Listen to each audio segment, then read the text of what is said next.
सोचो, आज की दुनिया में सबसे बड़ा सवाल क्या है? यूनिवर्स कहाँ से आई? ये सवाल साइंस भी पूछती है और रिलीजन भी। साइंस का क्लियर स्टैंस। आज की मॉडर्न साइंस, एस्ट्रोफिजिक्स और कॉस्मोलॉजी ये मान चुकी है कि यूनिवर्स हमेशा से मौजूद नहीं थी। इस बात पर ऑलमोस्ट सारे साइंटिस्ट्स अग्री हैं कि यूनिवर्स का एक स्टार्टिंग पॉइंट है। इस थ्योरी को कहते हैं big bang theory. Big bang का मतलब एक्सप्लोजन नहीं, बल्कि ये कि स्पेस, टाइम, मैटर और एनर्जी सब एक ही मोमेंट पर एग्जिस्ट में आए। इससे पहले ना टाइम था, ना स्पेस, ना मैटर, ना फिजिक्स के लॉज। यानी साइंस ये कह रही है कि there was a moment when nothing physical existed. और ये बात बहुत सीरियस है, क्योंकि जब टाइम खुद शुरू हो रहा हो तो उससे पहले का सबब टाइम के अंदर नहीं हो सकता। अब लॉजिक का सवाल। हर चीज जो एग्जिस्ट करती है, बिगिन होती है, उसका एक कॉज होता है। इसको कहते हैं लॉ ऑफ कॉजालिटी। ये साइंस और फिलॉसफी दोनों का बेसिक रूल है। तो अगर यूनिवर्स एग्जिस्ट करती है और बिगिन हुई, तो लॉजिकली जरूरी है कि उसका कॉज यूनिवर्स के बाहर हो, टाइम और स्पेस से परे हो, नॉन फिजिकल हो और एक्सट्रीमली पावरफुल हो। ये लॉजिक साइंस रिजेक्ट नहीं करती, बस यहीं पर साइंस चुप हो जाती है। अब देखते हैं इस्लाम क्या कहता है। कुरान सूरह अल-अंबिया आयत 30।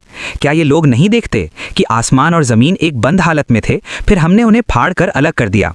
यहाँ कुरान एक इम्पॉर्टेंट क्लेम करता है कि यूनिवर्स एक यूनिफाइड सिस्टम थी, फिर उसमें सेपरेशन हुई।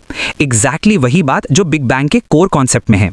और ये आयत तब रिवील हुई जब कोई टेलीस्कोप नहीं था, एटम्स का कॉन्सेप्ट नहीं था, स्पेस का इल्म नहीं था। फिर भी कुरान यूनिवर्स की इनिशियल स्टेट की बात करता है।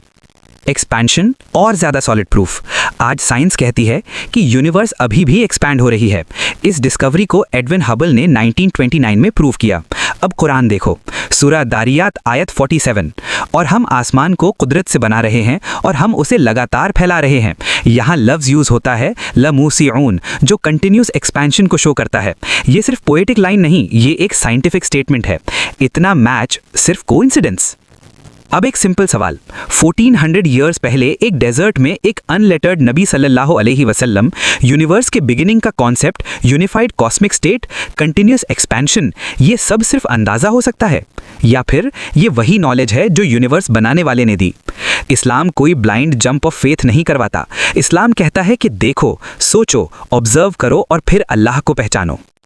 Final logical conclusion. Big bang इस्लाम के खिलाफ नहीं। बिग बैंग एक्चुअली ये प्रूव करता है कि यूनिवर्स इटर्नल नहीं, यूनिवर्स डिपेंडेंट है। यूनिवर्स का कॉज यूनिवर्स के बाहर है, और इस्लाम उस कॉज का नाम देता है अल्लाह, जो टाइम से परे है, जो स्पेस से परे है, जो किसी का मोहताज नहीं। साइंस बताती है कैसे, इस्लाम बताता है क्यों और किसने। और जब दोनों को साथ रखा जाए तो एक ही सच